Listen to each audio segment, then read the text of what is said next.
सभी 2 पहिया वाहन मालिकों को प्रति माह 1 लीटर पेट्रोल एवं ऑटो रिक्शा चालकों को प्रति माह 3 लीटर पेट्रोल एवं 6 किलो सीएनजी मुफ्त प्रदान की जाएगी। 12वीं पास करने के उपरांत लड़कियों को 36,000 की एक मुफ्त राशि दी जाएगी। यूपी डायल 100 जो अब 112 है, जिसे मौजूदा सरकार ने बर्बाद कर दिया है, कबाड़ा कर दिया है, को दोबारा तकनीक से जोड़ करके सशक्त किया जाएगा। सभी जिलों में किसान बाजार स्थापित किए जाएंगे ताकि किसान अपनी उपज सीधे उपभोक्ताओं को बेच सके। जब से बीजेपी की सरकार आई है, पुलिस मनचाहा वसूली कर रही है। जो जानकारी है वो लगभग 11 लाख पद हैं, उन सभी पदों को भरा जाएगा। इस सरकार ने मंडियां बर्बाद कर दी और भारतीय जनता पार्टी को आज जब नया संकल्प पत्र ला रहे थे तो पिछले संकल्प पत्र के लिए कम से कम 2 मिनट मौन रखना चाहिए था। तो इस वाला बकवास है डिजिटल इंडिया, जान लेने वाली स्मार्ट सिटी बता रहे हो ना। आपके घर और जो ये नए नए पत्रकार आ गए डिजिटल वाले, इनके लिए भी सही होगा पॉलिसी की, क्योंकि बड़े लोगों की तो बड़ी बजट से मदद हो जाती है।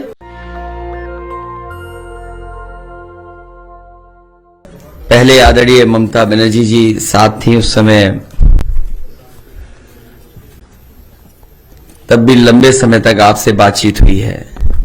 और आज क्योंकि चुनाव का आखिरी दिन है, फर्स्ट फेज के प्रचार का आखिरी दिन है और 5 बजे से पहले हमें अपना घोषणा पत्र भी जारी करना है। मुझे याद है कि जब 2012 का समाजवादी पार्टी ने घोषणा पत्र जनता के बीच में रखा था और सरकार बनने के बाद उस समय जो जो चीजें घोषणा पत्र में थीं, किस विभाग से वो पूरी हो सकती हैं, बाकायदा हर प्रमुख सचिव को चीफ सेक्रेटरी के माध्यम से भेज करके और माननीय मंत्री जितने भी थे उनकी जानकारी में ला करके घोषणा पत्र को लागू करने का काम किया गया था।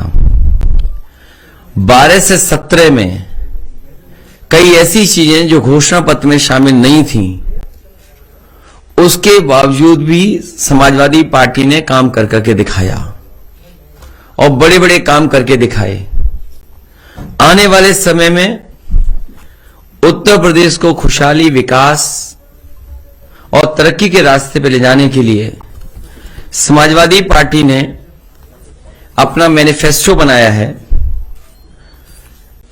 जो सत्य वचन और अटूट वादा करके हम लोग जनता के बीच में जा रहे हैं।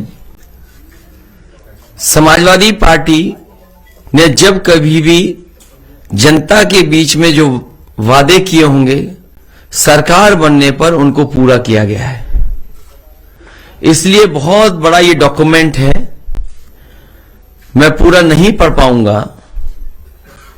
अपनी प्रेस कॉन्फ्रेंस खत्म होने के बाद ये पूरा का पूरा मैनिफेस्टो आपके हाथ में दे दिया जाएगा। कुछ जरूरी जो चीजें हैं वो मैं पढ़ करके आपको सुनाना चाहता हूं, जो बहुत ही जरूरी हैं। उनको मैं शुरुआती समय से ही पढ़ना चाहूंगा। समय समय पर कई घोषणाएं की गई हैं, वो तो शामिल होंगी, वो हैं हमारे इस डॉक्यूमेंट में, लेकिन कुछ पॉइंट मैं आपके सामने रख रहा हूं और डिटेल में वो सब बिंदु इस बड़ी किताब में हैं। सबसे पहले मैं उत्तर प्रदेश के किसानों और उत्तर प्रदेश की जनता के सामने अपने सत्य वचन और अटूट वादा करके मैनिफेस्टो जो लेकर के आए उसकी बातें रख रहा हूं। पहला बिंदु यह है कि सभी फसलों के लिए एमएसपी प्रदान की जाएगी और गन्ना किसानों को 15 दिन में उनका भुगतान सुनिश्चित किया जाएगा। इसके लिए अगर फार्मर्स कॉर्पस फंड भी बनाना पड़ेगा तो बनाया जाएगा। सभी किसानों को 4 साल के भीतर यानी 2025 तक कर्ज मुक्त बनाया जाएगा।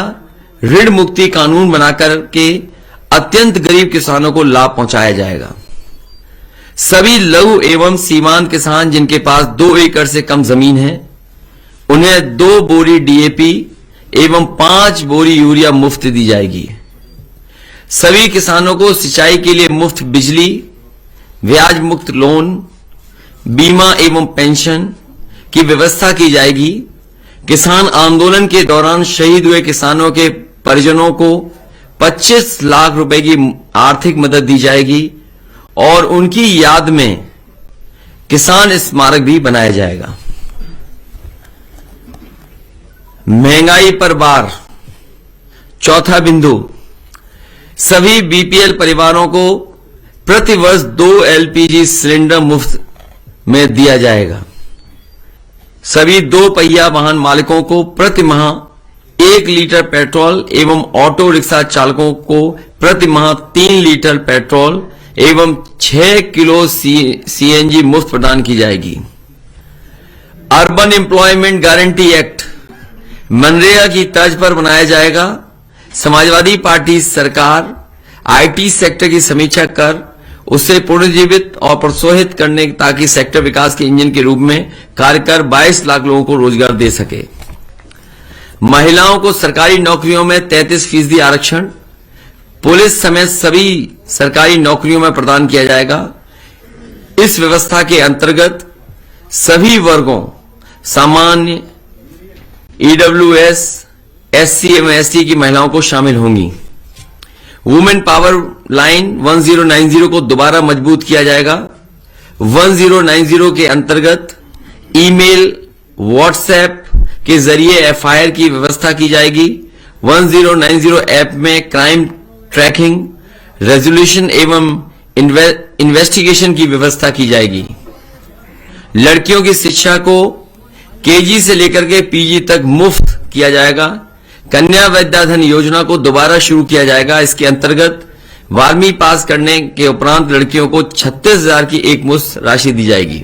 10वां पॉइंट, समाजवादी पेंशन योजना को पुनः शुरू किया जाएगा।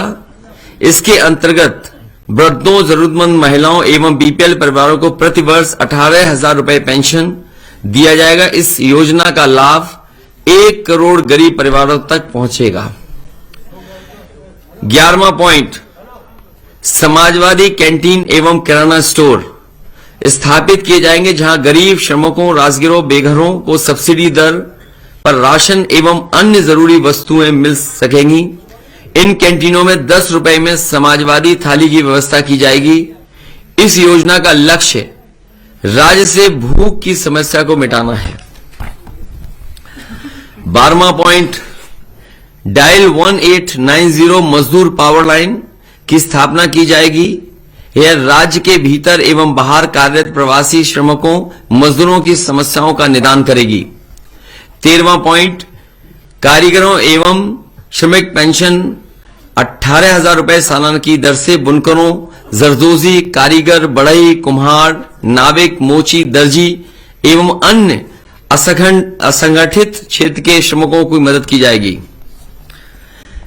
कानून व्यवस्था 14वां पॉइंट, हालांकि यहां तो एक ही लाइन में पढ़ रहा हूं, लेकिन जब दूसरे डॉक्यूमेंट में बहुत डिटेल में चीजें हैं कि क्या क्या समाजवादी सरकार बनने पर किया जाएगा। सीसीटीवी कैमरा एवं ड्रोन सर्वेलेंस की व्यवस्था 1 साल के भीतर सभी गांवों एवं कस्बों में की जाएगी। ऑटोमेटिक रिस्पांस के लिए इन्हें डायल 100 जो 112 से लिंक किया जाएगा। यूपी डायल 100 जो 112 है, जिसे मौजूदा सरकार ने बर्बाद कर दिया है, कबाड़ा कर दिया है, को दोबारा तकनीक से जोड़ करके सशक्त किया जाएगा ताकि रिस्पांस टाइम 15 मिनट के भीतर पूरे प्रदेश में हो सके और कोशिश होगी कि 15 मिनट से भी कम हो जाए। समाजवादी पार्टी की सरकार सभी थानों में तहसीलों को भ्रष्टाचार मुक्त करेगी। समाजवादी पार्टी की सरकार महिलाओं, अल्पसंख्यकों एवं दलितों के प्रति संगठित हेट क्राइम के प्रति जीरो टॉलरेंस की नीति का पालन करेगी। शिक्षा 15वां पॉइंट, प्राथमिक शिक्षा को गुणवत्तापूर्ण बनाया जाएगा। हर जिलों में मॉडल स्कूल बनाए जाएंगे एवं विश्वविद्यालयों की सीटों को दोगुना किया जाएगा। 16वां पॉइंट, लैपटॉप वितरण राज्य के भीतर 12वीं पास सभी छात्रों को लैपटॉप वितरित किया जाएगा। स्वास्थ्य सेवा 17वां पॉइंट, कैशलेस स्वास्थ्य सर्विस द्वारा सभी गरीबों को उच्च कोटि की स्वास्थ्य सेवा प्रदान की जाएगी। हेल्थ सेक्टर के मौजूद बजट की समीक्षा कर इसे वर्तमान से 3 गुना ज्यादा किया जाएगा। यह राज्य के बजट का लगभग 10% होगा। इसकी मदद से सार्वजनिक स्वास्थ्य प्रणाली को बेहतर किया जाएगा। 18वां, पॉइंट एमएसएमई के लिए। स्टेट माइक्रो फाइनेंस बैंक की स्थापना की जाएगी ताकि लघु उद्यमियों, कलाकारों व शिल्पकारों को आसान एवं बिना गारंटी के लोन दिया जा सके। सेंट्रल फैसिलिटेशन सेंटर के माध्यम से यूपी के सभी प्रमुख शहरों में ट्रेडिशनल एमएसएमई क्लस्टर की स्थापना की जाएगी। फ्लैट रेट बिजली की आपूर्ति, raw material bank, display mart और ई कॉमर्स युक्त मार्केटिंग सपोर्ट सिस्टम पर विशेष जोर दिया जाएगा। कारीगर बाजार की स्थापना की जाएगी। उद्योग 19 point, single roof clearance system. अभी तक तो यह होता था सिंगल विंडो क्लियरेंस सिस्टम, लेकिन वो कई बार उसके परिणाम अच्छे नहीं आए, इसलिए समाजवादी पार्टी ने तय किया सरकार बनने पर सिंगल रूफ क्लियरेंस सिस्टम सभी मौजूदा एवं नए उद्योगों के लिए बनाया जाएगा। ईज ऑफ डूइंग बिजनेस के लिए मोबाइल ऑफिस, ई ऑफिस की स्थापना की जाएगी। सार्वजनिक इंफ्रास्ट्रक्चर 20वां पॉइंट, 300 यूनिट बिजली मुफ्त, घरेलू इस्तेमाल की जाने वाली 300 यूनिट बिजली मुफ्त की जाएगी। समूचे प्रदेश में 24 घंटे बिजली आपूर्ति सुनिश्चित की जाएगी। सभी ग्रामीण और आंतरिक सड़कों को आरसी से बनाया जाएगा। क्लीन ड्रिंकिंग वाटर मिशन, सभी गांवों एवं शहरों के स्वच्छ पेयजल की व्यवस्था को सुनिश्चित किया जाएगा। प्रदूषण की समस्या के निवारण के लिए युद्ध स्तर पर तैयारी की जाएगी एवं जिलेवार प्रबंधन किया जाएगा। फ्री वाईफाई जोन सभी गांव एवं शहरों में स्थापित किया जाएगा।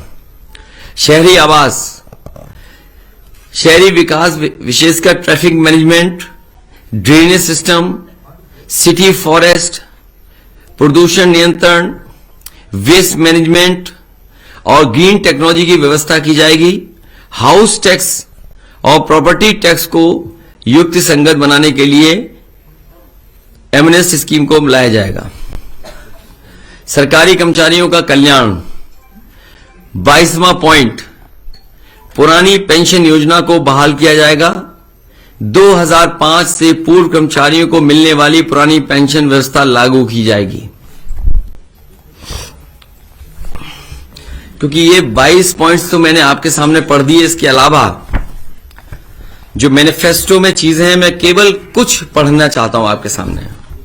कृषि और ग्रामीण विकास में ग्रामीण अर्थव्यवस्था और बुनियादी ढांचा निवेश के लिए प्राथमिकताओं वाला सेक्टर होगा। वर्तमान बजट का 3 गुना या उत्तर प्रदेश के वार्षिक बजट का न्यूनतम 15% राशि यानी लगभग 1 लाख करोड़ रुपए इसके लिए आवंटित किया जाएगा। इसमें और भी बिंदु हैं लेकिन मैं वो नहीं पढ़ रहा हूं। किसान बाजार नेटवर्क का विस्तार किया जाएगा ताकि हमारे पास प्रत्येक 10 किलोमीटर के भीतर एक बाजार हो। सभी जिलों में किसान बाजार स्थापित किए जाएंगे ताकि किसान अपनी उपज सीधे उपभोक्ताओं को बेच सके। सभी मंडलों में स्थानीय फसलों के लिए विशिष्ट फूड प्रोसेसिंग क्लस्टर स्थापित किया जाएगा। उत्तर प्रदेश में 5 प्रमुख कृषि जलवायु क्षेत्रों में निर्यात उन्मुक्त फूड प्रोसेसिंग क्लस्टर स्थापित किया जाएगा। स्मार्ट विलेज क्लस्टर पूरे राज्य में स्थापित किए जाएंगे, जो smart village cluster development authority के माध्यम से क्रियान्वित किए जाएंगे। इरिगेशन, फुटप्रिंट ट्यूबवेल और नहर नेटवर्क के जरिए पूरे राज्य में सिंचाई सुविधा को 100% विस्तार किया जाएगा। कामधेनु योजना जो पिछली सरकार में शुरू हुई थी, इस सरकार में कामधेनु योजना को ठप कर दिया गया, बंद करा दी गई। इसलिए समाजवादी सरकार बनने के बाद कामधेनु योजना पशुपालन के लिए दोबारा शुरू की जाएगी।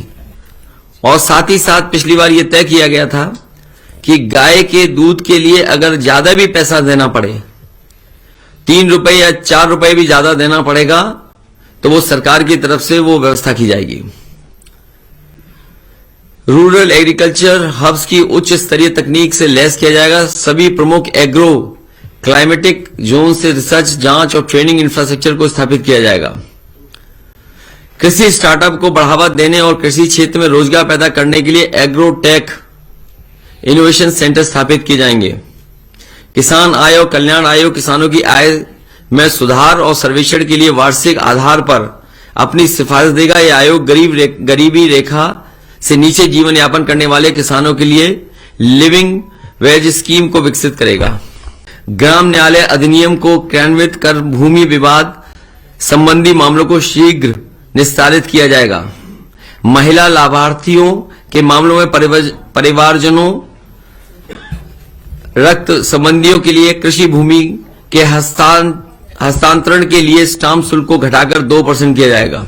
राज्य शिक्षा नीति के तहत अर्थव्यवस्था की बेहतरी के लिए अंग्रेजी शिक्षा पर ध्यान केंद्रित किया जाएगा एवं सांस्कृतिक पहचान को मजबूती देने के लिए स्थानीय भाषाओं में शिक्षा प्रदान की जाएगी। बालिका शिक्षा पर विशेष जोर दिया जाएगा। यूपी को 2027 तक 100% साक्षर राज्य बनाया जाएगा। सैनिक स्कूल सभी मंडलों में स्थापित किए जाएंगे। कौशल विकास, रोजगार और व्यक्तित्व विकास केंद्र सभी तहसील मुख्यालयों में खोले जाएंगे। विशेष रूप से लड़कियों के कौशल युक्त बनाया जाएगा। प्रति वर्ष 5 लाख युवाओं को कौशल विकास परियोजना प्रदान करने का लक्ष्य निर्धारित किया जाएगा। बहुत डिटेल में है चीजें इसमें। विकास का इंजन समाजवादी पार्टी सरकार राज्य में एमएसएमई क्षेत्र को पुनर्जीवित और प्रोत्साहित करेगी और इसे विकास के इंजन में रूप में बदलेगी ताकि राज्य में 2027 तक 1 करोड़ नौकरियों का सृजन हो सके। स्वास्थ्य और परिवार कल्याण में भी बहुत सी डिटेल चीजें हैं। सभी जिला अस्पतालों में सुविधाओं और सेवाओं का उच्चीकरण ताकि यूपी की सार्वजनिक स्वास्थ्य प्रणाली में लोगों को भरोसा बढ़ सके। और कई बार ये देखने को मिलता है कि जिला अस्पताल जो पुराने बने हुए थे उन जिला अस्पतालों का इंफ्रास्ट्रक्चर उतना बेहतर नहीं है। इसलिए अगर पुराने जिला अस्पतालों को नए तरीके से बना करके भी तैयार करना पड़ेगा तो समाजवादी सरकार बनने पर उन जिला अस्पतालों का उच्चीकरण किया जाएगा। सभी 18 मंडलों में सुपर स्पेशलिटी अस्पताल स्थापित किए जाएंगे। ग्रामीण क्षेत्रों में 5 क्षेत्रीय सुपर स्पेशलिटी अस्पताल स्थापित किए जाएंगे। सभी मंडल कस्बों में नर्सिंग और फार्मासिस्ट प्रशिक्षण संस्थान स्थापित किए जाएंगे। 108, 102 एम्बुलेंस नेटवर्क को उन्नत लाइफ सपोर्ट सिस्टम के साथ पुनर्जीवित और संवर्धित किया जाएगा। सभी पीएससी, सीएससी पर ऑनलाइन टेलीमेडिसिन परामर्श और सामान्य चिकित्सक सेवाएं उपलब्ध कराई जाएंगी। 108, 102 एम्बुलेंस नेटवर्क को आईटी आधारित तकनीक से अपग्रेड किया जाएगा ताकि रिस्पांस समय 15 मिनट से कम हो सके। इसमें नंबर ऑफ एम्बुलेंसेज बढ़ाई जाएंगी। प्राइमरी और सेकेंडरी एजुकेशन मिशन के तहत 2027 तक 12वीं कक्षा तक 100% साक्षरता दर की लक्ष्य को हासिल किया जाएगा। एजुकेशन सेक्टर बजट को वर्तमान आवंटन से 3 गुना तक बढ़ाया जाएगा ताकि शिक्षा के क्षेत्र में जीडीपी का लगभग 6% तक खर्च किया जा सके। सभी स्तर पर सार्वजनिक शिक्षा प्रणाली में गुणवत्ता को बेहतर किया जाएगा। विश्वविद्यालयों की सीटों पर 2 गुना वृद्धि की जाएगी। एजुकेशन सिटी की स्थापना के लिए पॉलिसी बनाई जाएगी। पर्यावरण शिक्षा सभी के लिए अनिवार्य। सभी प्राथमिक, माध्यमिक और उच्च शिक्षण संस्थानों में पर्यावरण शिक्षा को अनिवार्य किया जाएगा ताकि युवा पीढ़ी के मन में पर्यावरण संरक्षण के लिए जागरूकता पैदा हो सके। कौशल विकास, रोजगार और व्यक्तित्व विकास केंद्र सभी तहसील मुख्यालयों पर खोले जाएंगे। विशेष रूप से लड़कियों को कौशल युक्त बनाया जाएगा। प्रतिवर्ष 5 लाख युवाओं को मैं पढ़ चुका हूं पहले भी। स्टेट एजुकेशन फंड एवं उच्च शिक्षा प्राप्त कर रहे छात्रों को रियायती छात्र ऋण प्रदान करने के लिए राज्य शिक्षा कोष बनाया जाएगा। ग्रामीण क्षेत्रों में 5 क्षेत्रीय विश्वविद्यालय स्थापित किए जाएंगे।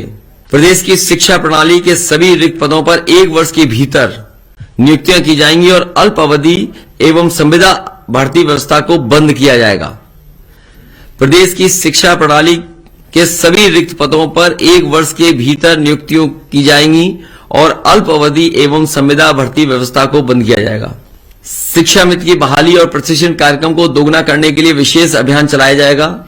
शिक्षा मित्रों का परिश्रम बढ़ाया जाएगा। शिक्षा मित्रों के मानदेय में वृद्धि की जाएगी और उन्हें 3 साल के भीतर नियमित सरकारी नौकरी दी जाएगी। शिक्षा प्रबंधन संवर्ग को दक्ष और भ्रष्टाचार मुक्त बनाने के लिए नए तरीके से पुनर्गठित किया जाएगा। विशेष पारिश्रमिक पैकेज और शिकायत निवारण प्रकोष्ठ बनाया जाएगा। बीपीएड प्रशिक्षित शिक्षकों, अनुदेशकों, गणित और विज्ञान के जूनियर स्कूल शिक्षकों उर्दू शिक्षकों, बेरोजगार समूह, बीटीसी, बेरोजगार शिक्षक, 108, 102 एम्बुलेंस कार्यकर्ता, रोजगार सेवक, आंगनवाड़ी कार्यकर्ता, एमडीएम रसोइया की समस्याओं का निराकरण किया जाएगा। वित्तविहीन स्कूल शिक्षकों को 5,000 रुपए प्रतिमाह मानदेय दिया जाएगा। स्टूडेंट क्रेडिट कार्ड 5,000 रुपए की लिमिट के साथ शुरू किया जाएगा। प्रवासी श्रमिकों की सहायता के लिए 24x7 हेल्पलाइन नंबर की स्थापना की जाएगी। कारीगर कर्मचारी पेंशन, वृद्ध महिलाएं, पुरुषों और विकलांगों की प्रतिवर्ष 18,000 रुपए प्रदान की जाएगी। गेहूं, चावल, दाल और खाना पकाने के तेल के मुफ्त वितरण के लिए अंत्योदय योजना को दोबारा शुरू किया जाएगा। कॉल सेंटर और वृद्धा आश्रम स्थापित किए जाएंगे।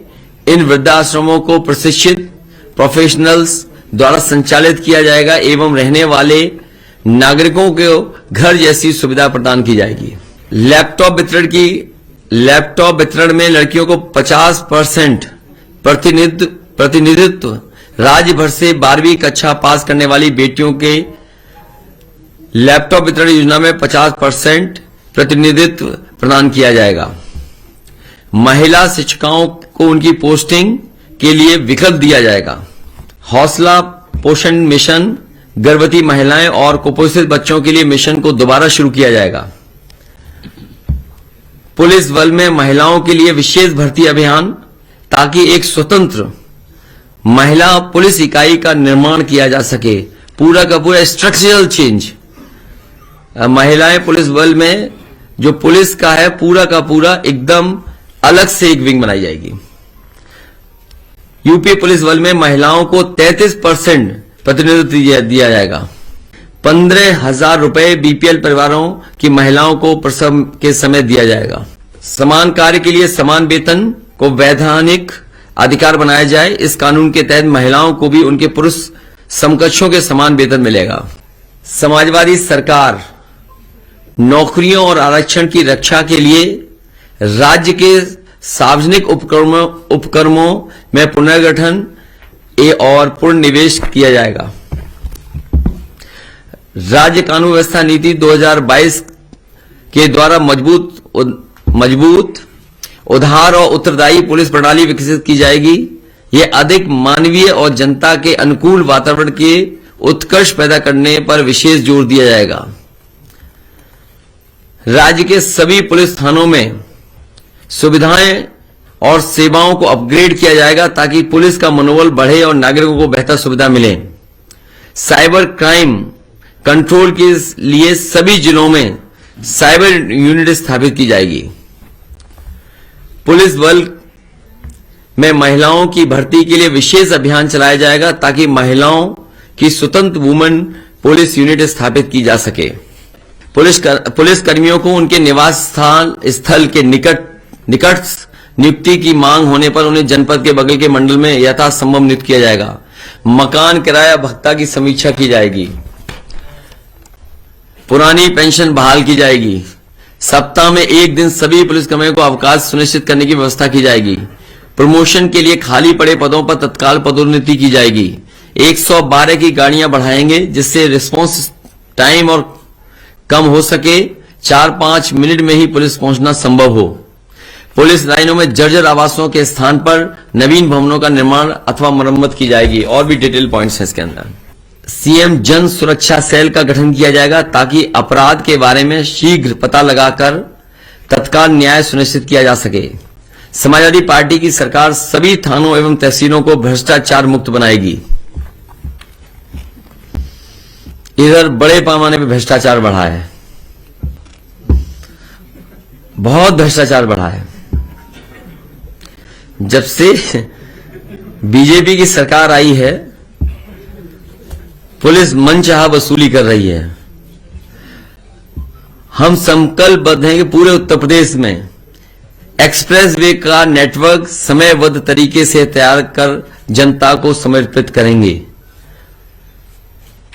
जिससे कि उत्तर प्रदेश की राजधानी में आने के लिए प्रदेश के किसी कोने से 5-5.5 घंटे से ज्यादा किसी को समय न लगे। लखनऊ में 5-5.5 घंटे में आ सके, इस तरह का एक्सप्रेसवे नेटवर्क बनाने की काम किया जाएगा।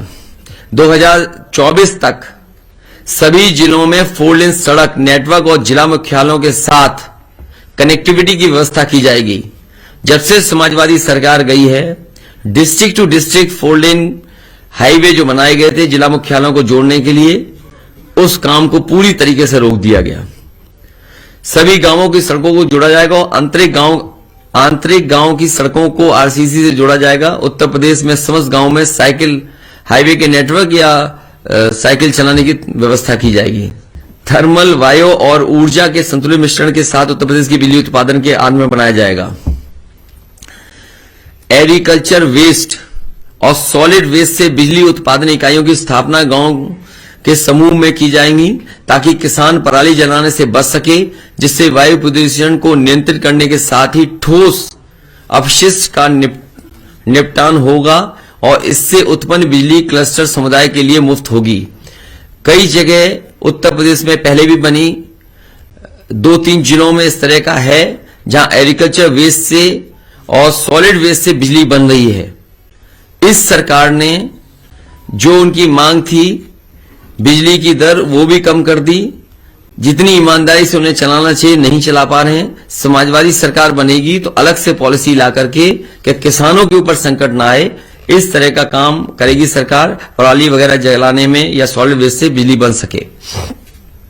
एमएसएमई नीति 2022 राज्य में ईज ऑफ डूइंग बिजनेस को बढ़ावा देगी और इंस्पेक्टर राज के उत्पीड़न को समाप्त कर अनुमतियां लाइसेंस के समयबद्ध ऑनलाइन नवीनीकरण का सुनिश्चित कराएगी। टाइम बाउंड सिंगल विंडो एवं सिंगल रूफ क्लियरेंस इस नीति के तहत नई एवं पुरानी इकाइयों को सुनिश्चित किया जाएगा।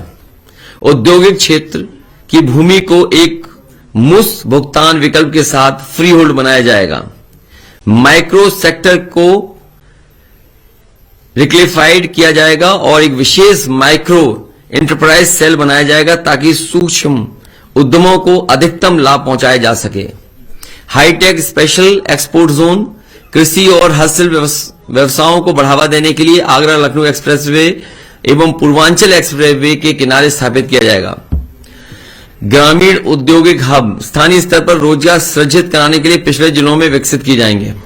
कांच अनुसंधान केंद्र स्थापित किया जाएगा ताकि स्थिति इकाइयों वैश्विक प्रौद्योगिकी इनपुट मिल सके और निर्यात बाजार में सफलता हासिल कर सकें। फिरोजाबाद में ग्लास सिटी बनाई जाएगी, जिसमें अगर सरकार से भी सुविधा देने के लिए बिजली या और सुविधाएं देने की जरूरत पड़ेगी तो दी जाएगी, जिससे ग्लास सिटी वहां पर नई बन सके।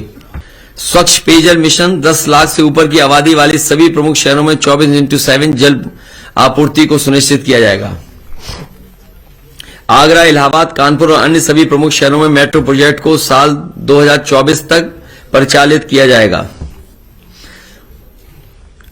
आगरा, इलाहाबाद, मुरादाबाद, बरेली, हिंडन, गाजियाबाद, मथुरा और वाराणसी में अंतर्राष्ट्रीय मानकों के हिसाब से रिवर फ्रंट डेवलपमेंट किया जाएगा।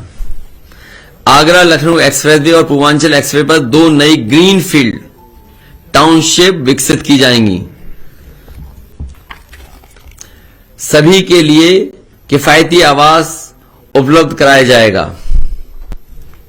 चैंपियन इंडस्ट्री राज्य भर में समान विकास के लिए हर संभाग में स्थापित की जाएगी। व्यापारी सुरक्षा आयोग का गठन किया जाएगा। व्यापारी हेल्पलाइन व्यापारी बंधु की स्थापना की जाएगी। इसके जरिए व्यापारियों की सुरक्षा कर ईज ऑफ डूइंग बिजनेस को बढ़ावा दिया जाएगा। उत्तर प्रदेश रिवर मिशन उत्तर प्रदेश की नदियों और प्राकृतिक धाराओं को पुनरुद्धार के लिए इस मिशन को संचालित किया जाएगा। जल ग्रहण बेसिन एवं नदियों में गिरने वाले गैस परिकृषित सीवेज और कचरे के प्रवाह को रोककर सभी नदियों को स्वच्छ बनाया जाएगा।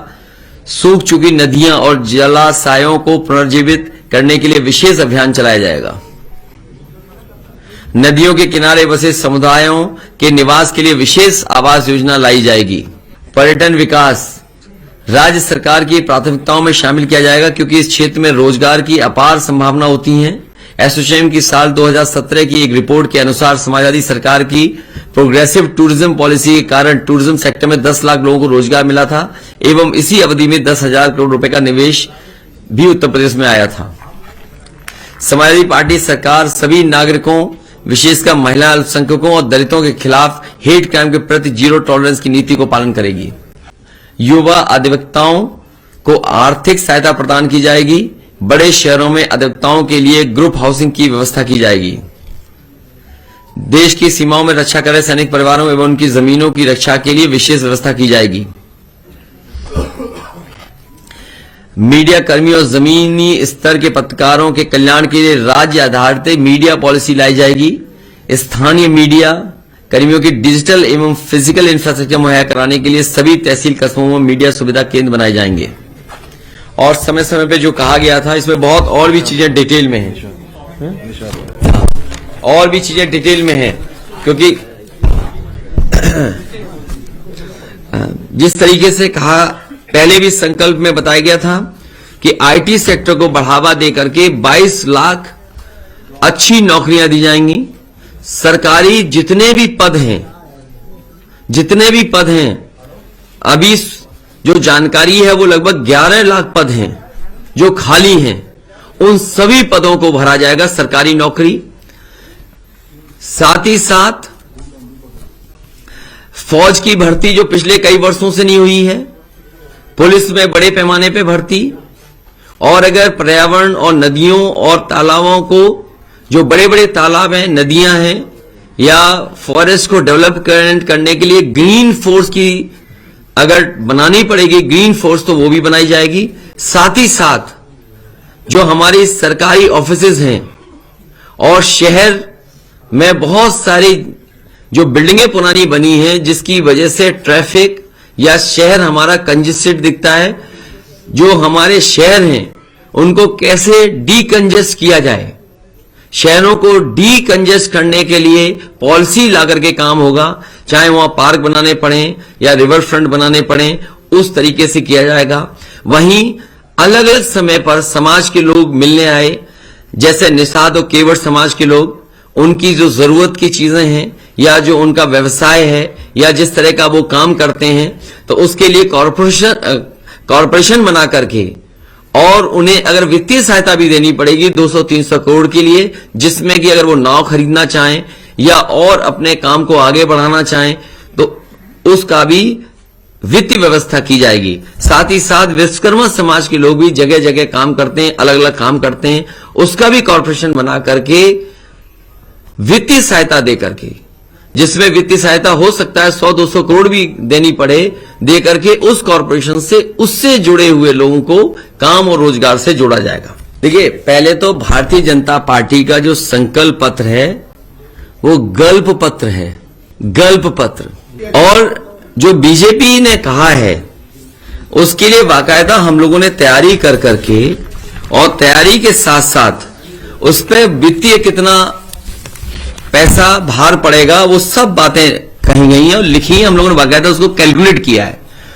जो सरकार को पहले चलाए हैं, जो वित्त विभाग के जानकार हैं, जो फाइनेंशियल एक्सपर्ट्स हैं, उनसे राय लेकर के, और जैसे पुरानी पेंशन जब बहाल की गई, उनके सभी संगठन के लोगों से अलग अलग समय पे बात हुई, वित्त विभाग की जो जानकारी रखते हैं और जो फाइनेंशियल चीजों को समझते हैं, उनके बीच में चर्चा होने के बाद ही निर्णय लिया है। और जितनी भी हम लोगों ने स्कीम बताई हैं, वो लगभग 50,000 करोड़ से ज्यादा की स्कीम नहीं बनती साल की। और यूपी का बजट 6 लाख करोड़ का है।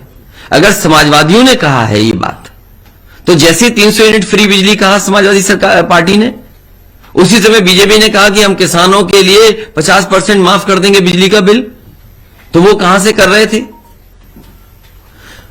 जैसे फ्री फर्टिलाइजर देना है, तो उसका कैलकुलेशन जो आ रहा है फ्री फर्टिलाइजर का, वो 3,750 करोड़ आ रहा है। अगर फ्री एलपीजी जो सिलेंडर देना है हमें, उसका कैलकुलेशन लगभग 3,250 करोड़ आ रहा है। जो फार्मर रिवॉल्विंग फंड बना रहे हैं, क्योंकि किसान कभी धरने पर, आंदोलन पे ना बैठे।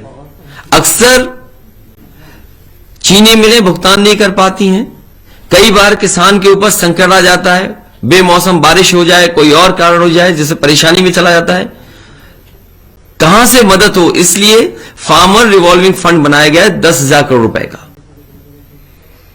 10,000 करोड़ का फार्मर्स रिवॉल्विंग फंड है जो किसानों की मदद करेगा।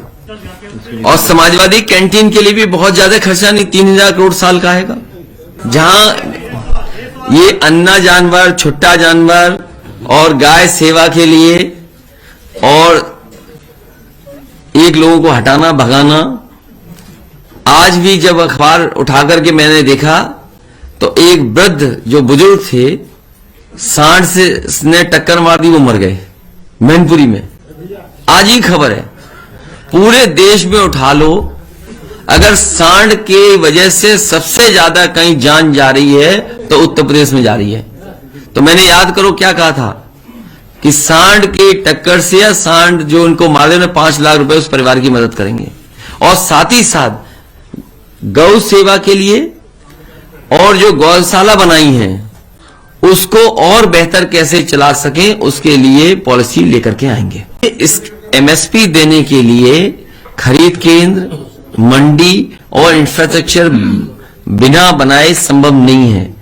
इस सरकार ने मंडियां बर्बाद कर दी, सब मंडियों का जो काम शुरू हुआ था वो बंद कर दिया। धान हो, आज मैंने सुना है कि धान के लिए कुछ कह रहे थे कि धान खरीदोगी, 5 साल इन्होंने धान नहीं खरीदा, किसी किसान का धान नहीं खरीदा। जैसे मैं धान के लिए खरीद के केंद्र बने और जो कुछ भी नुकसान हो सरकार व्यय करे उसको। तो एमएसपी दिलाने की काम समाजवादी सरकार में होगा। देखिए, उन्होंने पूरा किया नहीं, उन्होंने अपना संकल्प पत्र पूरा नहीं किया। आप सब जागरूक पत्रकार लोग हैं, आप सब समझदार हैं, आप उनका संकल्प पत्र उठाइए, आप देखिए कितना पूरा किया उन्होंने। और भारतीय जनता पार्टी को आज जब नया संकल्प पत्र ला रहे थे तो पिछले संकल्प पत्र के लिए कम से कम 2 मिनट मौन रखना चाहिए था। 2 मिनट मौन रख लेते या 5 मिनट रख लेते, 5 साल में पूरा करना था, 5 मिनट का मौन रखना चाहिए था उन्हें। क्या उन्होंने पूरा ही नहीं किया? ये सरकार बनने पर इसका जवाब दूंगा। और समय पर भुगतान हो जाएगा तो ब्याज नहीं देना पड़ेगा। इसीलिए फार्मर्स रिवॉल्विंग फंड बनाया जा रहा है कि किसान को न धरने पे बैठना पड़े और ना ही किसी के ऊपर परेशानी आए। हमारा लक्ष्य यह है कि किसान का समय पर भुगतान हो जाए। जब समय पर भुगतान हो जाएगा तो इंटरेस्ट के सवाल ही नहीं है। अरे वो पूरे 5 साल क्या टैबलेट देते रहे, आपको नहीं पता?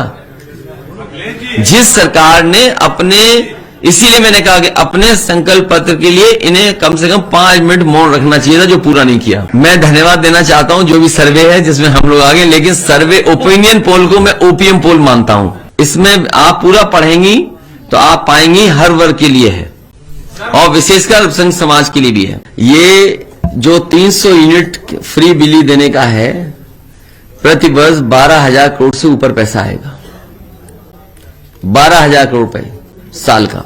और मनरेगा की तरह, बिल्कुल मनरेगा की तरह। देखिए, मुझे याद है जिस समय मुझे डायल 100 लागू करना था उत्तर प्रदेश में, तो सबसे जानकार आईपीएस उन लोगों को साथ लिया और प्रोफेसर वेंकट, जिन्होंने हैदराबाद में सबसे पहले शुरू की थी एम्बुलेंस सर्विस 108, उनको सरकार के साथ जोड़ करके, उनको सरकार का एडवाइजर बना करके उस योजना को समय पर पूरा किया और आज भी वो योजना चल रही है।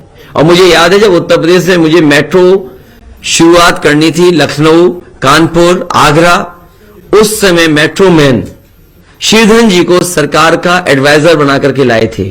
तो ये जरूरी बनता है कि कई बार कुछ क्षेत्रों के एक्सपर्ट्स की जरूरत पड़ती है और एक्सपर्ट्स से आपको मदद मिल जाती है। लेकिन कमाल के हमारे बाबा मुख्यमंत्री थे, वो सब जानते थे, उन्हें किसी एक्सपर्ट की जरूरत ही नहीं पड़ी। संविधान की व्यवस्था को, आउटसोर्स व्यवस्था को धीरे धीरे खत्म किया जाएगा। ये निर्वाचन आयोग का अच्छा याद दिला दिया आपने। अभी कुछ दिन पहले एक वीडियो आया जहां एक विकलांग नौजवान से अधिकारियों ने वोट डलवा लिया और उसके बाद अधिकारी लोग जो आए और पुलिस के लोग आए, उन्होंने समझाया कि अगर एक ही वोट तो पड़ा है, जब वीडियो है, हमारी शिकायत है, तो चुनाव आयोग ऐसे लोगों पे कार्रवाई क्यों नहीं कर रहा है? और वहां का डीएम पिछले कई वर्षों से वहीं है और जानबूझ करके उस डीएम को वहीं रखा गया है जिससे चुनाव में भी धांधली कराई जा सके। और केवल एक जिले की नहीं, पूरे प्रदेश में भारतीय जनता पार्टी बेईमानी पर उतर आई है और ये हर स्तर पर बेईमानी करेगी। समय समय पर हमारी शिकायत चुनाव आयोग को रहेगी। हमें उम्मीद है कि चुनाव आयोग कार्रवाई करे। मान लीजिए यहीं पर लखनऊ में ही कोई चुनाव लड़ रहा है, उनकी पत्नी वरिष्ठ अधिकारी हैं, क्या उम्मीद करते हो न्याय मिलेगा? क्या उम्मीद करते हो वोट पड़ जाएंगे? क्या हमने आपने नहीं देखा कि वोट के खातिर ब्लॉक प्रमुख की खातिर महिलाओं और बेटियों के कपड़े फाड़ दिए गए, छीन लिए गए थे? तो चुनाव आयोग को लगातार शिकायत कर रहे हैं। हमें उम्मीद है कि चुनाव आयोग इन शिकायतों पर कार्रवाई करेगा। अब क्या करें, आपकी नहीं सुनवाई तो हमारी क्या सुनवाई होगी? लेकिन हम तो उम्मीद ही कर सकते हैं चुनाव आयोग को। आप कुछ चलाइए बढ़िया ढंग से कि चुनाव आयोग कैसे लोग बैठे हैं, क्या ये जानकारी? अरे आज के जमाने में किसी को टैग कर दो, कहां तक जानकारी पहुंचती है। उनका ऐप है, उसमें जानकारी जा रही है पूरी, हम सब जगह भेज रहे हैं। और केवल एक नहीं, न जाने कितने पत्रकारों ने ट्वीट किया है टैग करके इलेक्शन कमीशन को। तो और क्या करें बताइए? फिर क्या है डिजिटल इंडिया? फिर तो इस वाला बकवास है digital India. Bharatiya Janata party से अच्छा झूठ को नहीं बोल सकता। भारतीय जनता पार्टी को अपना नाम बदल लेना चाहिए, भारतीय झूठी पार्टी रख लेना चाहिए नाम। इनका ट्रैक रिकॉर्ड क्या है? क्या इन्होंने 5 साल ये सब करके दिखाया क्या?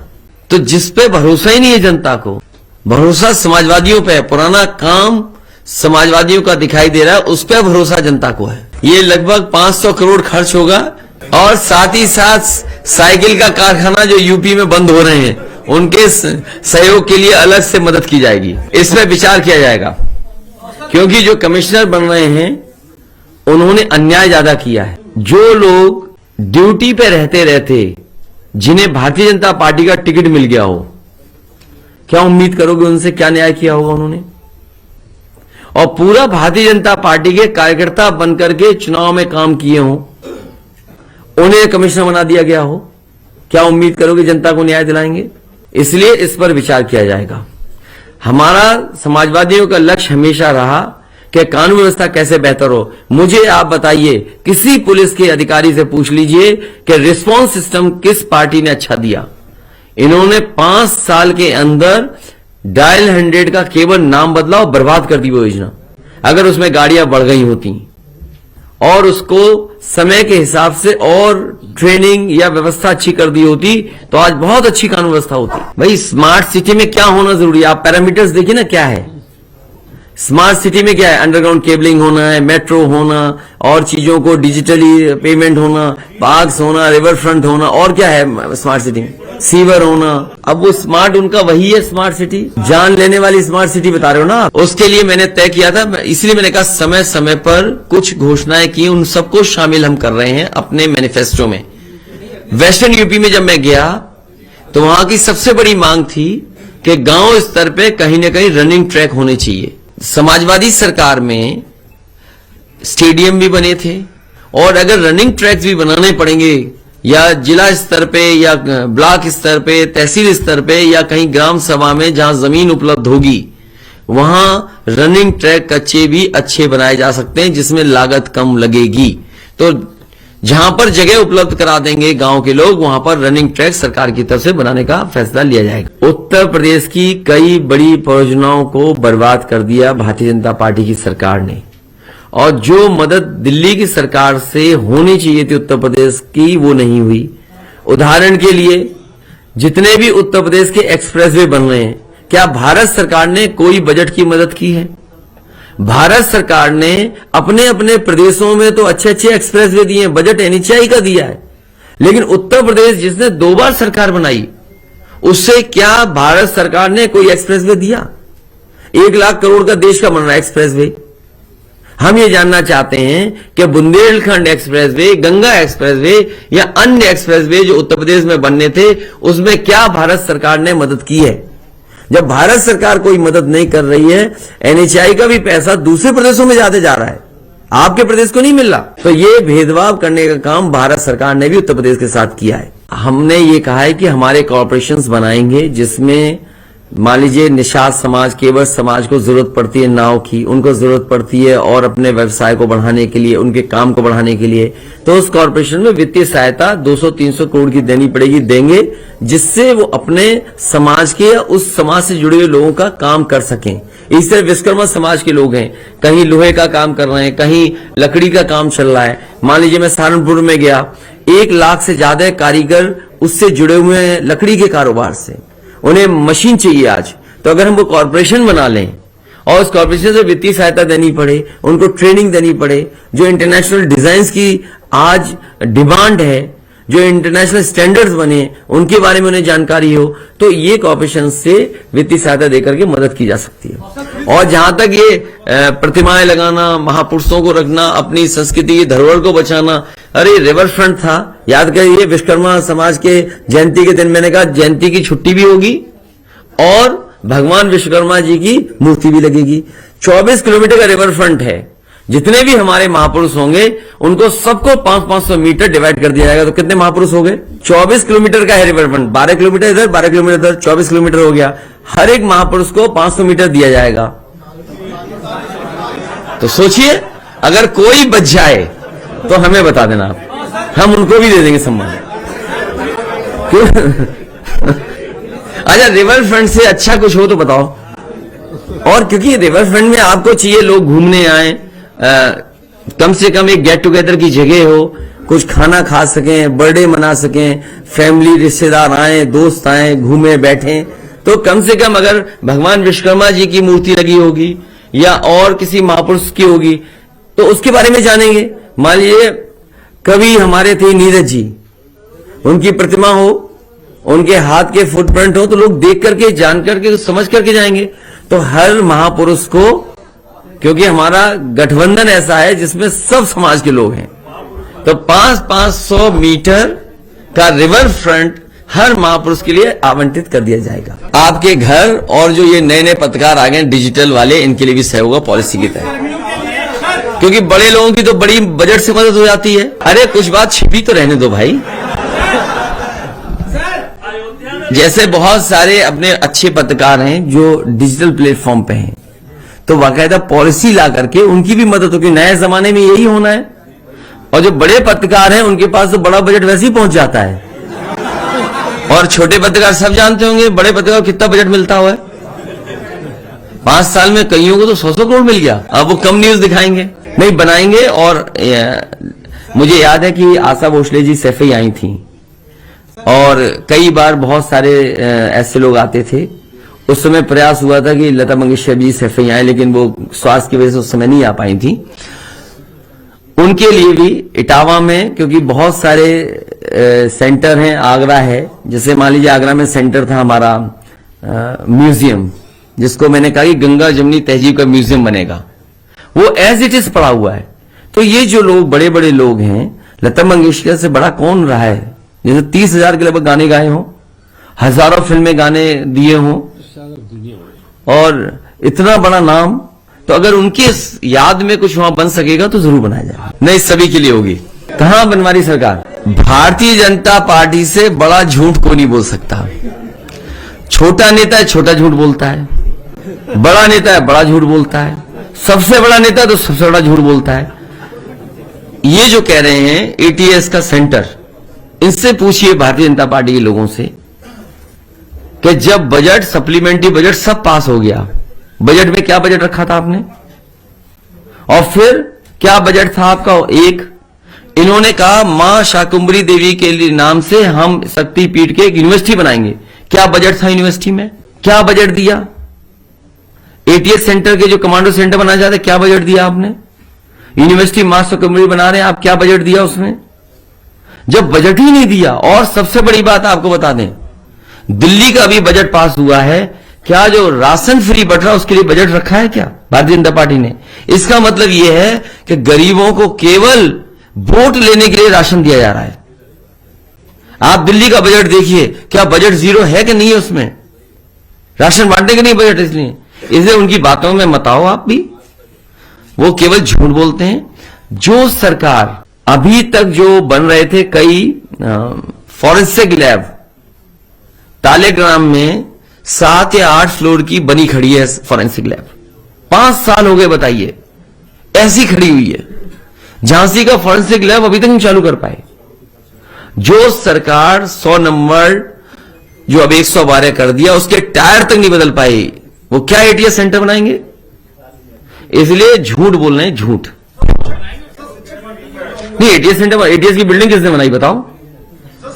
हमारे धीमे से चुपचाप बोल दिया उन्होंने, बनाएंगे आप? तो मैं पूछना चाहता हूं कि लखनऊ में एटीएस की बिल्डिंग किसने बनाई? समाजवादी पार्टी जितने भी और मंदिर हैं वहां, और बाबा संत गुरु हैं जो समय समय पर हमें मिले हैं, उनके लिए अलग से ट्रस्ट या जो विभाग है धर्मार्थ बजट दे करके उन मंदिरों को, उन बाबाओं के आश्रमों को सपोर्ट करने का काम करेंगे, चाहे हमें 1-1 करोड़ रुपए उन आश्रमों को देना पड़े। इसलिए फ्री होगा ना।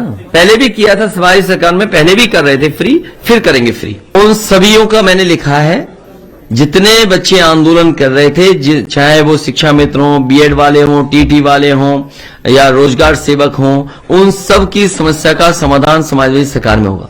इस सरकार ने तो जो गरीब बच्चे प्राइवेट स्कूल में पढ़ने जा रहे थे, जिनको समाजवादी सरकार में सुविधा मिलती थी, पैसे मिलते थे, वो भी खत्म कर दी योजना।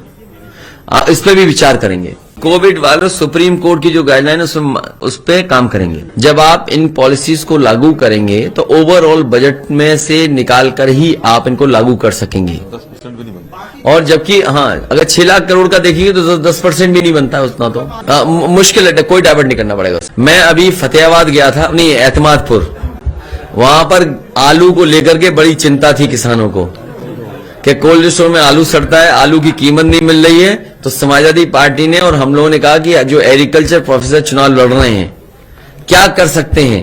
पहले जो मार्केट था, हमारा पत्रकार साथी ने बड़ा अच्छा सवाल पूछा है, लेकिन उसमें हमारी मदद ये करना कि जिस समय भारतीय जनता पार्टी की सरकार आई थी, उस समय वोडका का शेयर मार्केट में क्या था, और आज जब भारतीय जनता पार्टी सरकार से बाहर जा रही तो वोडका का शेयर कितना हो गया है।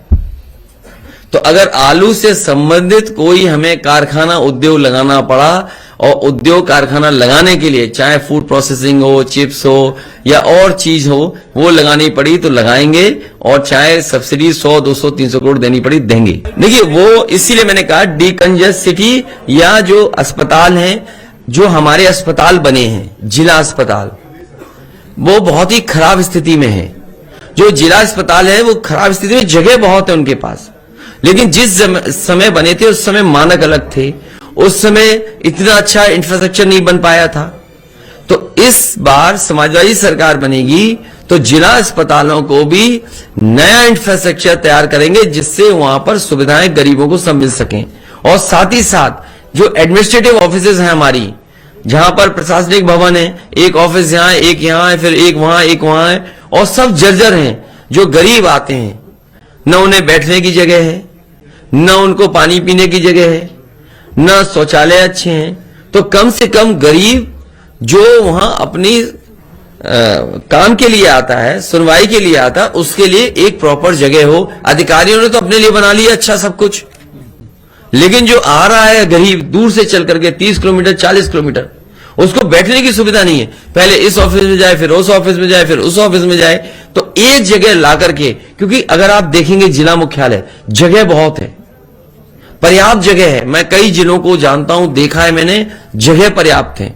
जैसे लखनऊ में बनाया पुलिस हेडक्वार्टर, अगर आप जाएं उस हेडक्वार्टर में तो आप देखेंगे एक जगह सब सुविधाएं हैं और वर्ल्ड क्लास बना हुआ स्ट्रक्चर है।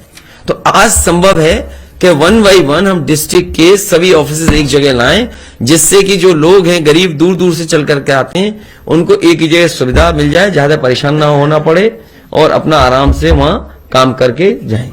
कोई नहीं कर सकता। अगर हम आज लाना चाहें तो भाजपा के भी भाग के आ रहे हैं, अभी भी तैयार हैं।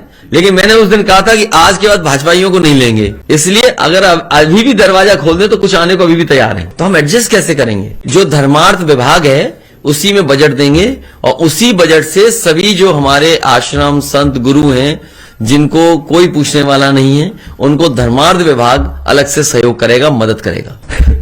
नहीं, जेपीएनआईसी एक सेंटर ऐसा है जहां स्पोर्ट्स का है और सब कुछ है उसके अंदर। एक जगह जाकर के हम कॉन्फ्रेंस कर सकते हैं, कोई मीट करनी है वो कर सकते हैं। तो उसको बर्बाद किया पता नहीं क्यों, उसको पुनः ठीक किया जाएगा और चालू किया जाएगा। समाजवादी पार्टी ने जो संस्कृत यूनिवर्सिटी थी, संपूर्णानंद यूनिवर्सिटी बनारस में, उसको 30 करोड़ बजट दिया था और जितने गुरु थे उनको सरकारी नौकरी दे दी थी, स्कूल बंद नहीं होने दी थी। संस्कृत विभाग को जिंदा रखना, संस्कृत यूनिवर्सिटी को और अच्छा बनाना और उनके स्कूलों को चलते रहना की भी व्यवस्था समाजवादी सरकार में होगा। और मुझे खुशी है इस बात की कि शायद अगर आर्किटेक्चर उस यूनिवर्सिटी का देखेंगे तो आपको लगेगा कि कैम्ब्रिज यूनिवर्सिटी में हम आ गए। जो उसका आर्किटेक्चर है वो बिल्कुल कैम्ब्रिज यूनिवर्सिटी जैसा है। पहले चरण में भारतीय जनता पार्टी का सफाया होने जा रहा है और पहले चरण से सफाया होते होते आखिरी तक सफाया होगा। एक बहुत सिंपल बात है, बहुत सिंपल बात यह है कि समाजवादी सरकार में एक वर्ल्ड क्लास रिवर फ्रंट बना करके दिया जिसके किनारे लोग घूम सकते थे और क्वालिटी प्लांटेशन है। और मैंने एक बार पहले भी कहा था कि उस समय एक आईएएस अधिकारी थे, उनसे जब बातचीत होती थी तो वो चर्चा करते थे कि बाहर पेड़ों पे कितना अच्छा फ्लावरिंग होती है, ब्लूम होता है।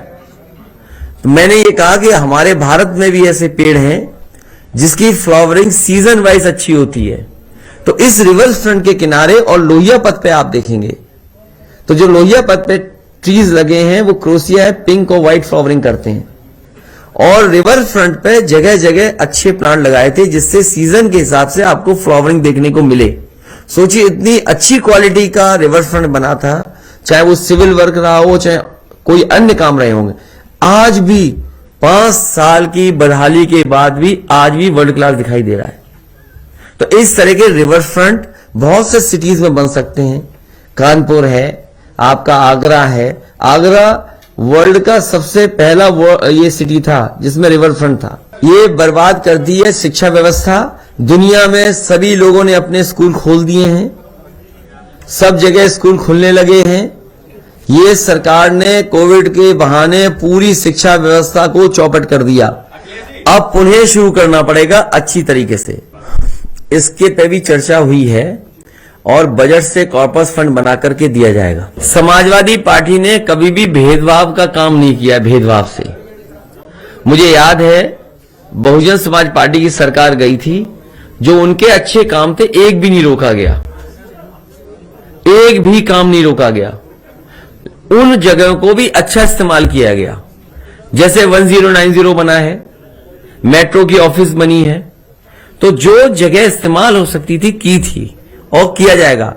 समाजवादी पार्टी भारतीय जनता पार्टी जैसी झूठी पार्टी नहीं है जो जांच कराए, न जाने क्या क्या अफवाह फैलवाए, संस्थाओं को लगा दे पीछे। और आज भी सोचो, मैं जब भाषण सुनता हूं उनके, वो इत्र व्यापारी को अभी भी समाजवादी पार्टी का बता रहे हैं। बताइए कितना समझाएं, बताओ, इतने झूठे हैं ये लोग। सच बताइए कि आज भी कह रहे हैं कि हमारा वो है इत्र व्यापारी। बताइए, जब छापा तुम गलत मार लोगे तो दूसरा तैयार हो जाएगा कि हमारे आने वाला छापा, इसमें कौन सा दिमाग लगाना है। अब तुम अपने आदमी छापा मार रहे हो और कुछ भी नहीं रहा। वो पुराने बिजनेसमैन है, भाई आज के बिजनेसमैन थोड़ी हैं। देखिए ये इंपॉर्टेंट बात हो, ये बातें सब होंगी उत्तर प्रदेश के चुनाव के बाद। अभी उत्तर प्रदेश का चुनाव बड़ा चुनाव है। भारतीय जनता पार्टी के सभी बड़े नेता आकर के झूठ बोल रहे हैं। इनका एक एक भाषण उठाइए आप। तो अभी उत्तर प्रदेश का चुनाव है, बाद में क्या होगा ये बात की बात है। जो यूनिवर्सिटी थी, देखिए मैंने वो कई बार बताया, कई बार आपको बताया मैंने, और आप मुझसे ज्यादा जानते होंगे क्योंकि हम उतना नहीं फॉलो कर पाते चीजों को, उन चीजों को फॉलो नहीं कर पाते। जो डीएम थे वहां पर, उन्हें उत्तर प्रदेश के कैडर में रहना था, उन पे वो दबाव था कि वो वापस न चले जाए। उनसे सरकार ने कहा कि झूठा फंसाइए। उसमें बीजेपी कांग्रेस एक होकर के उनके खिलाफ साजिश की और जिसका परिणाम ये हुआ कि उन्हें इतनी परेशानी में आना पड़ा, न केवल उन्हें, उनके परिवार को। और पुलिस कप्तान की जांच चल रही थी। एक पुलिस कप्तान ने दूसरे पुलिस आईपीएस पर आरोप लगाए थे कि पैसे लेन देन होकर के ट्रांसफर हुए और उसकी जांच अभी भी चल रही है। अगर आप में से कोई पुलिस विभाग में किसी वरिष्ठ अधिकारी को जानता होगा तो आप जानकारी कर लीजिए। जांच अभी चल रही। उन दोनों अधिकारियों को एक जगह भेज करके जानबूझ करके यूनिवर्सिटी को बर्बाद करना और मोहम्मद आजम साहब के परिवार को इतनी परेशानी में डालना। आप मुझे बताइए कोई मुख्यमंत्री उत्तर प्रदेश का रहा होगा जिसने अपने ही उसमें मुआवजा उठाया हो। आप गोरखपुर में पता करिए कितना मुआवजा उठाया मुख्यमंत्री जी ने। यूनिवर्सिटी बनाई, क्या वेटलैंड जमीन को नहीं ले लिया उन्होंने? आप पता करिए यूनिवर्सिटी कैसे बनी। जो चीज आजम खान साहब ने की वही क्या मुख्यमंत्री ने अपनी यूनिवर्सिटी बनाने पे नहीं किया? क्या वही फैसला कैबिनेट से? अगर कैबिनेट का फैसला मुख्यमंत्री जी के लिए ठीक है तो वो आजम खान साहब के लिए गलत क्यों है? डीएमएसपी भेज दो। आपने देखा नहीं पुलिस का नजारा, मारते मारते व्यापारी को मार दिया। डीएमएसपी कह रहे थे उसकी परिवार के लोगों से एफआईआर मत लिखाओ, वो वीडियो भी आउट हुआ था, याद होगा कि नहीं याद है आपको? तो इसलिए ये सरकार बहुत झूठी सरकार है। अब झूठे लोगों के दिन कम बचे हैं, 10 मार्च से पहले ये चले जाएंगे। इसमें हर तरह के रोग होंगे। गंभीर बीमारी में सरकारी अस्पताल में इलाज फ्री होगा, बड़ी इंस्टीट्यूशन में फ्री होगा। वो गाना बजा दो जो भी बजा रहे थे। नेशनल दस्तक की आपसे गुजारिश है कि अगर इसको बचाना चाहते हैं तो नेशनल दस्तक को सब्सक्राइब करने के लिए रेड कलर के सब्सक्राइब बटन को दबाएं, फिर बेल आइकन की घंटी दबाएं। नेशनल दस्तक को बचाने के लिए बहुत जरूरी है कि हर खबर को शेयर करें, लाइक करें, कमेंट जरूर करें।